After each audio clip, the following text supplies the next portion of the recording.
Assalamualaikum warahmatullahi wabarakatuh. Jumpa lagi di channel Bimbingan Belajar Cerdas, solusi cerdas meraih prestasi.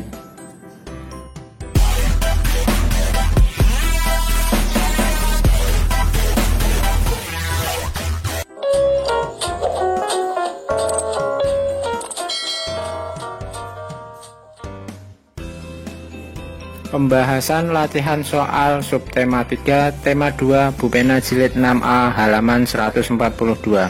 Mari kita mulai dengan membaca basmalah. Bismillahirrahmanirrahim. Muatan bahasa Indonesia KD 3.4. Bacalah teks berikut untuk menjawab soal nomor 1 dan 2. Sangsaka merah putih memiliki sejarah tersendiri. Warna merah pada bendera Indonesia mencerminkan keberanian. Warna putih mencerminkan kesucian. Bendera asli Indonesia terakhir dikibarkan pada 17 Agustus 1967 di Istana Merdeka. Setelah itu, bendera Indonesia disimpan di Monumen Nasional. Pada tahun-tahun berikutnya, yang dikibarkan adalah bendera tiruannya. Hal tersebut dilakukan untuk menjaga bendera pusaka agar tidak rusak dan dapat dikenal oleh generasi selanjutnya. Nomor 1. Informasi berdasarkan aspek apa pada teks tersebut yang tepat adalah: A. Warna merah mencerminkan keberanian. B. Sangsaka merah putih dikibarkan terakhir pada 17 Agustus 1967. C. Sangsaka merah putih yang asli disimpan di Monumen Nasional. D. Untuk menjaga sangsaka merah putih agar tidak rusak.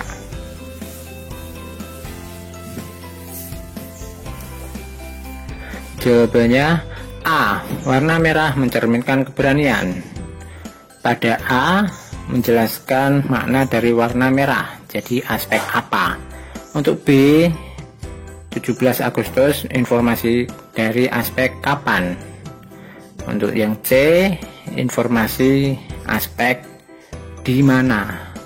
Untuk yang D ada kata untuk, berarti informasi dari aspek mengapa. Nomor 2. Informasi penting yang terdapat pada paragraf pertama adalah titik-titik.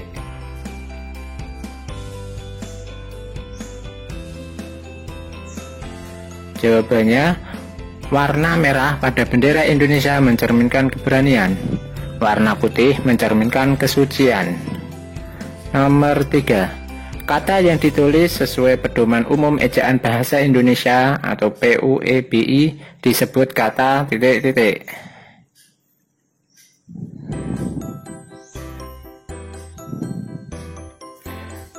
Baku. Nomor 4. Sebuah kata dapat dikatakan baku atau tidak baku dengan cara titik-titik.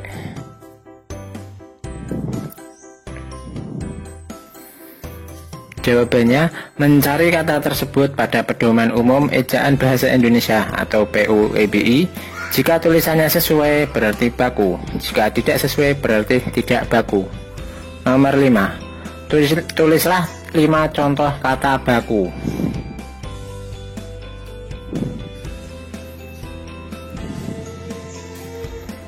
Autentik, jadwal, jenderal, saksama, merek, praktik, modern, nasihat, zaman.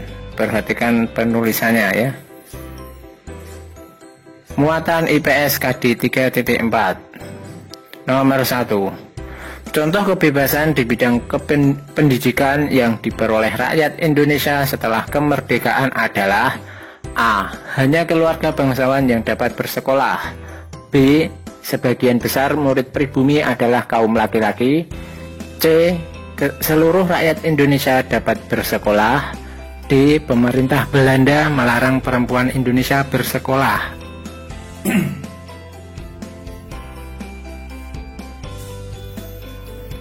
Jawabannya C. Seluruh rakyat Indonesia dapat bersekolah. Nomor 2. Tujuan dikeluarkannya kebijakan pinjaman nasional adalah: A. Menghapuskan penggunaan mata uang NICA sebagai alat pembayaran resmi Indonesia. B. Meningkatkan kesejahteraan rakyat dalam bidang produksi pangan. C. Mengumpulkan dana bagi kepentingan perjuangan. D. Merancang pembangunan ekonomi.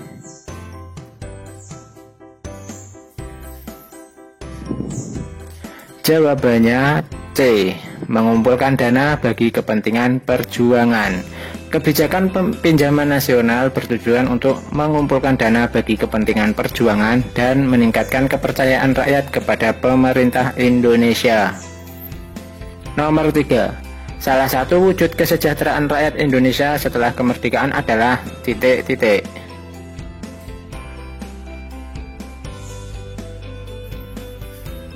Jawabannya, seluruh rakyat Indonesia dapat bersekolah. Nomor 4. Manfaat kegiatan pada gambar berikut bagi masyarakat adalah titik-titik.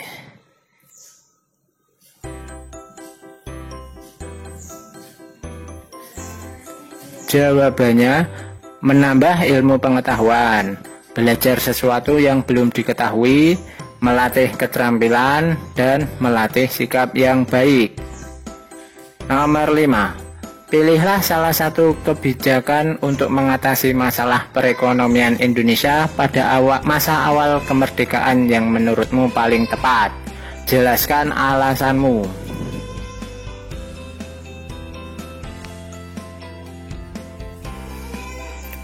Jawabannya, kebijakan konferensi ekonomi, karena kebijakan tersebut bertujuan memperoleh kesepakatan dalam mengatasi permasalahan ekonomi yang mendesak, misalnya permasalahan program ekonomi pemerintah, keuangan negara, ketenaga kerjaan, kegiatan distribusi, dan pengendalian harga barang.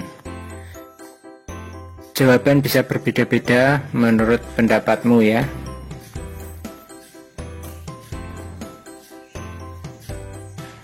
Muatan IPA KD 3.3.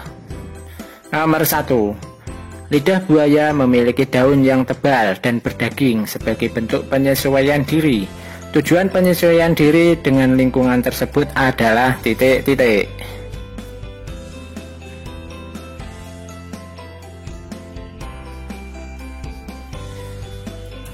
Jawabannya, untuk menyimpan air.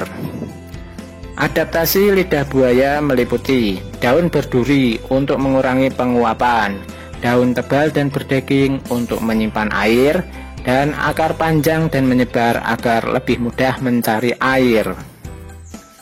Nomor 2. Manfaat akar tunjang pada tumbuhan bakau bagi lingkungan adalah titik-titik.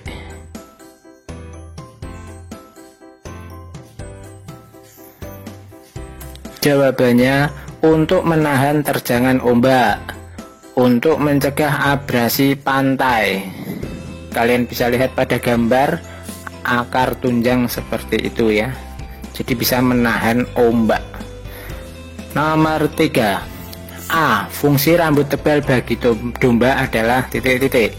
B. Manfaat rambut tebal domba bagi manusia adalah titik-titik.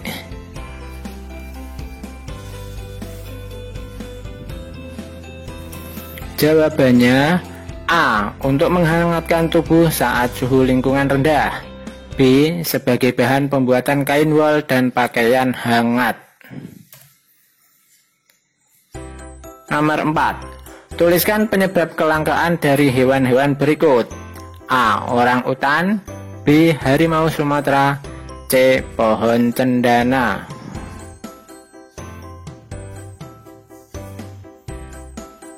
Jawabannya, penyebab kelangkaan orang utan adalah berubahnya fungsi hutan menjadi perkebunan kelapa sawit, pertambangan, dan pembukaan jalan. Penyebab kelangkaan dari harimau Sumatera adalah perburuan liar dan berubahnya fungsi hutan menjadi permukiman dan perkebunan. Sedangkan penyebab kelangkaan dari pohon cendana adalah sulit untuk dibudidayakan karena kecambah dari pohon cendana merupakan tumbuhan parasit yang harus menumpang tumbuhan lain. Nomor 5. A. Jelaskan lingkungan hidup bunga Rafflesia. B. Apa yang dapat kamu lakukan untuk melestarikan bunga Rafflesia?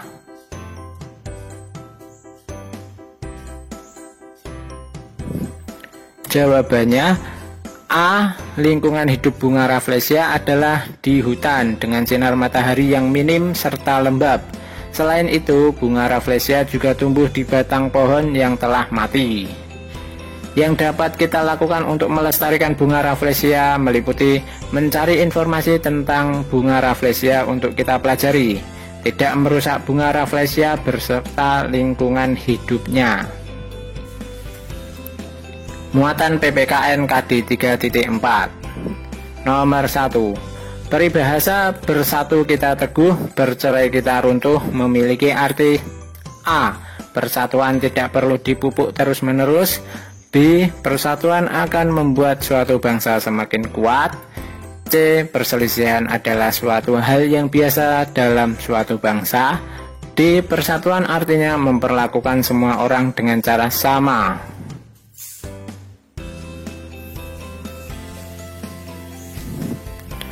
Jawabannya B. Persatuan akan membuat suatu bangsa semakin kuat. Nomor 2. Berikut yang bukan cara mempertahankan persatuan dan kesatuan bangsa Indonesia adalah: A. Menjaga keharmonisan dengan semua orang. B. Melakukan pembangunan di desa terpencil saja. C. Meningkatkan rasa peduli pada orang-orang di sekitar.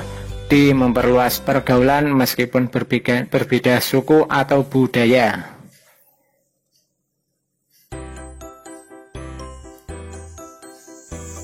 Jawabannya B. Melakukan pembangunan di desa terpencil saja, ya. Hanya yang terpencil, tidak semuanya.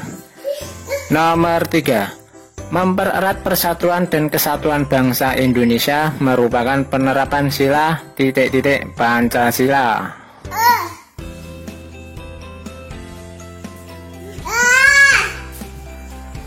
Jawabannya ketiga. Sila ketiga Pancasila berbunyi Persatuan Indonesia.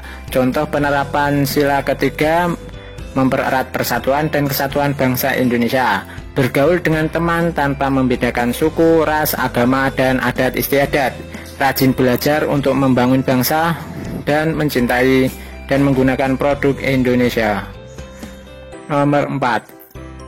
Apa hubungan antara persatuan dan kesatuan bangsa dengan kesejahteraan rakyat? Jelaskan.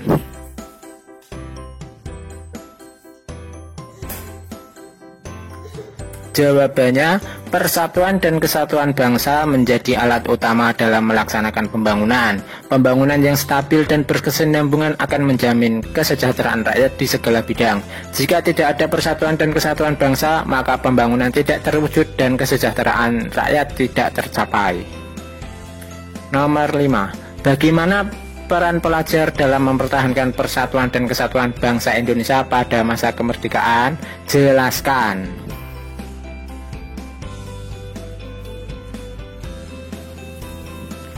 Jawabannya, menjaga keharmonisan antar suku dan agama sesama teman, meningkatkan wawasan dan pengetahuan, memperluas pergaulan dengan orang yang berbeda suku, meningkatkan rasa peduli sosial kepada teman, tidak tawuran, tidak berkelahi dengan teman, serta bersikap toleransi dan mudah memaafkan.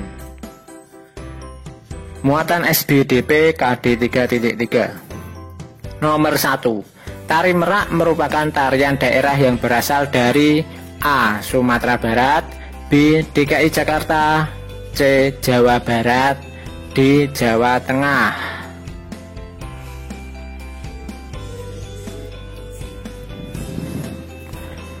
Jawabannya C. Jawa Barat. Untuk Sumatera Barat, tarian daerahnya tari piring dan tari lilin. Untuk DKI Jakarta, tari topeng. Untuk Jawa Barat, tari jaipong dan tari merak. Untuk Jawa Tengah, tari gambyong dan tari serimpi. Nomor 2. Pola lantai yang ditunjukkan gambar adalah titik-titik.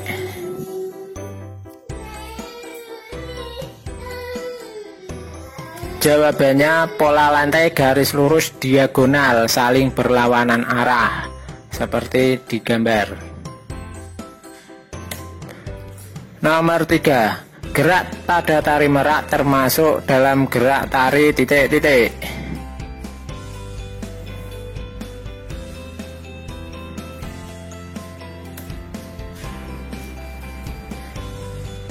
Gerak tari klasik. Tari merak merupakan tarian daerah yang berasal dari Jawa Barat. Gerakan dalam tari merak termasuk gerak tari klasik, yaitu gerak tari yang menirukan kegiatan manusia atau hewan yang terpilih dan mempunyai pola-pola gerakan. Nomor 4. Pola lantai melingkar termasuk pola garis titik-titik.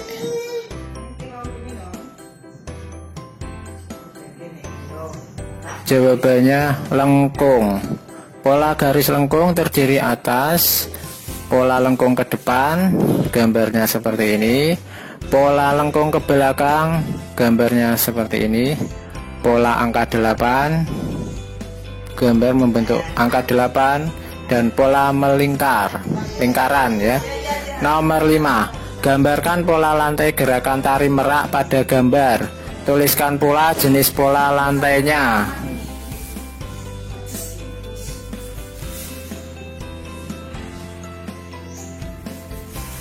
Jawabannya, untuk gambar pola lantai membentuk lingkaran ya. Jenis pola lantai garis melingkar atau lingkaran. Cukup sekian dari saya, jangan lupa subscribe, like, dan share. Terima kasih. Assalamualaikum warahmatullahi wabarakatuh.